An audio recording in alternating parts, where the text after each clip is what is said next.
Number 2, my one-day solemnization authorization certificate from the Commonwealth of Massachusetts. Now say that backwards. Signed by the Secretary of the Commonwealth, William Francis Galvin. And last but not least, my clergy pass.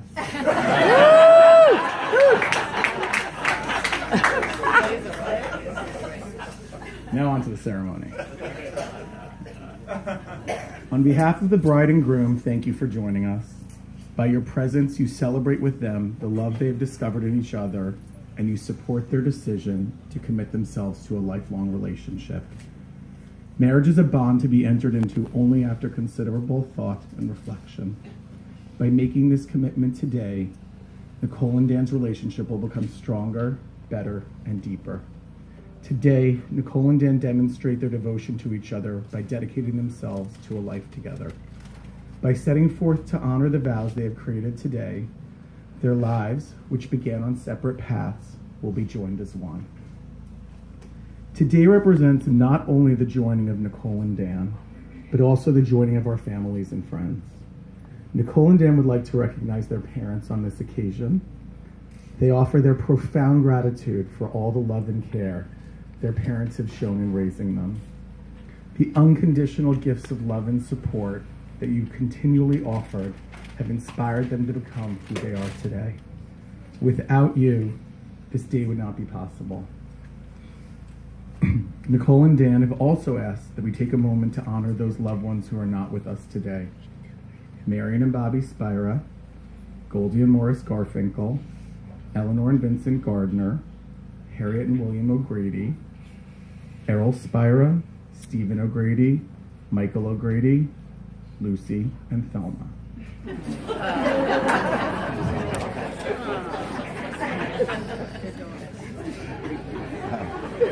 True.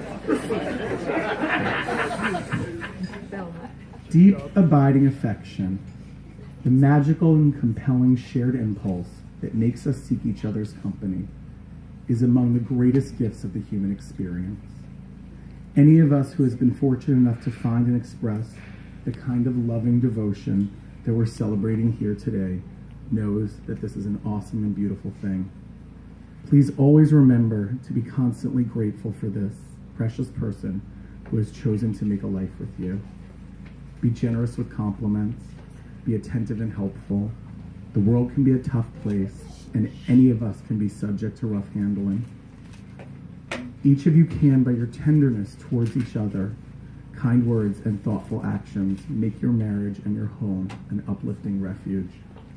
And perhaps most importantly, make truth the unfailing bedrock of your lives together. A happy, loving marriage is built on trust and respect. That trust and respect can only be sustained if you're both deeply committed to always being open and truthful in all exchanges, no matter how small. My hope for you is this, that you may have many long years to delight in each other's company.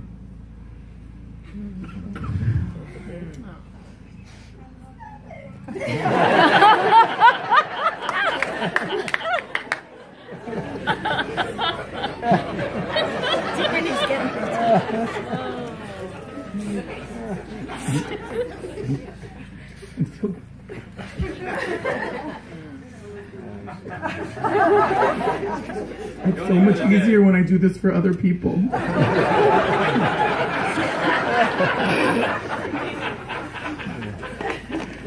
And I feel great gratitude for your fortune in having found each other.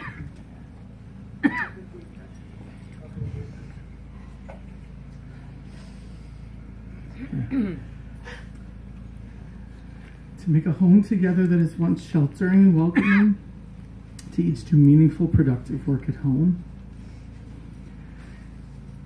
In the world, and to love and be loved by the friends and family who have come here today to support you. I'd now like to invite Jane, the mother of the groom, to share a reading by Frederick Buckner.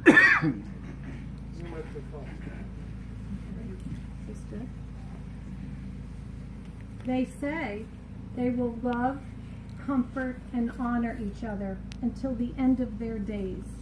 They will cherish each other and be faithful to each other always.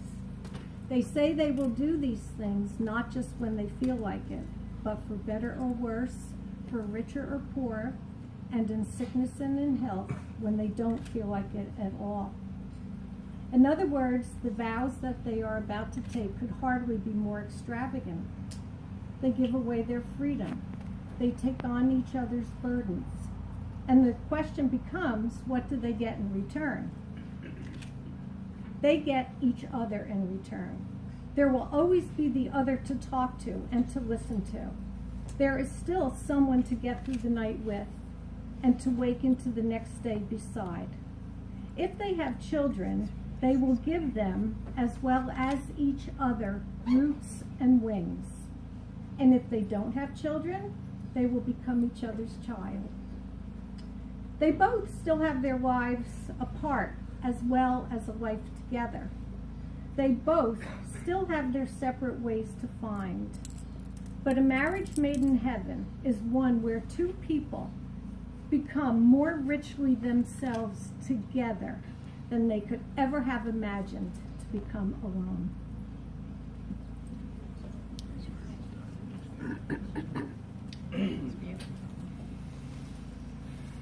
Nicole and Dan, do you present yourselves willingly and of your own accord to be joined in marriage?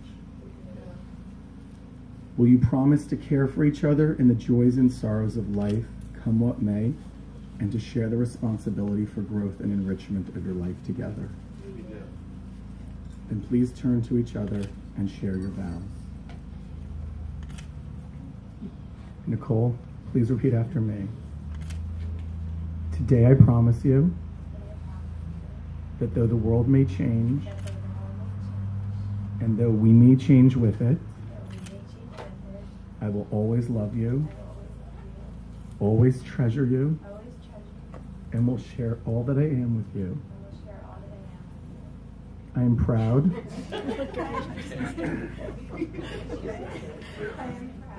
from this day forward to be called your wife. Dan, please repeat after me.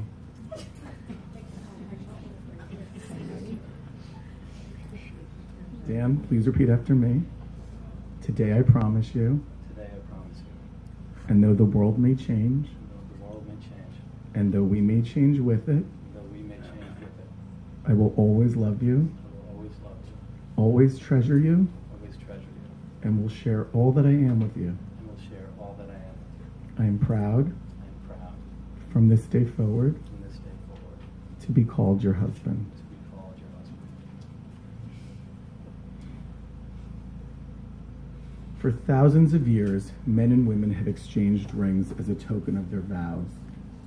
Let these rings be a sign that your love has a past, a present, and a future. Dan,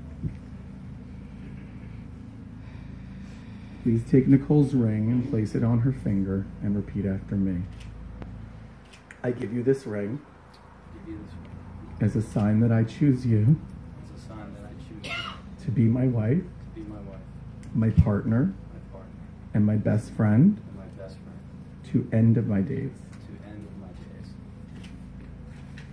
Nicole?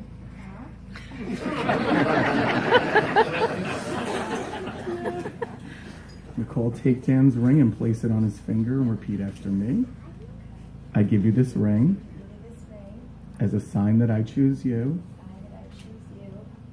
to be my husband, my partner, and my best friend to the end of my days. Love already shared by your hearts has been strengthened by the vows you have taken and the rings you have now exchanged. Nicole and Dan, we have heard your promise to share your lives in marriage. In the honesty and sincerity of what you have said and done here today, and in accordance with the laws of the state of Massachusetts, it is my honor and delight to declare you husband and wife. Dan.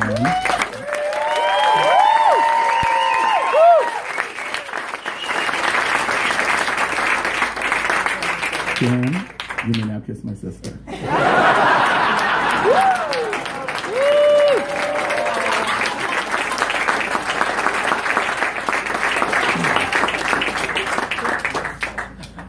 Nicole and Dan, please turn to our Father for a blessing for your life together.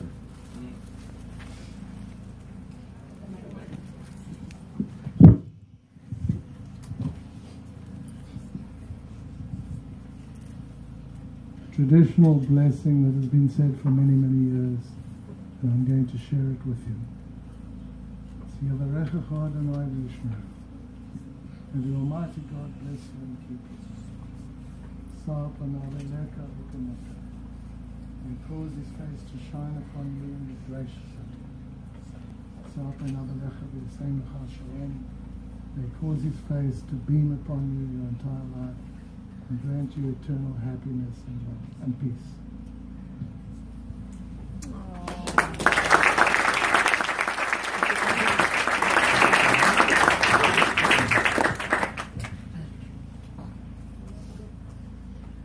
Knowing that this marriage is permanent. Oh, sorry.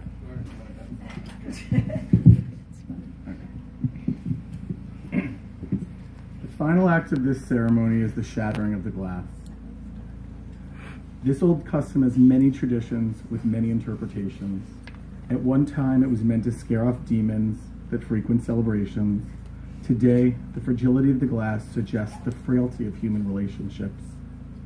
Just as permanent and final as the breaking of this glass is unchangeable, the glass is broken to protect this marriage with the implied prayer, may your bond of love be as difficult to break as it would be to put back together these pieces of glass. Knowing that this marriage is permanent, Nicole and Dan should strive every day to show each other respect and happiness. After Dan breaks the glass, I invite everyone to shout the Hebrew words Mazel Tov, meaning good luck and congratulations.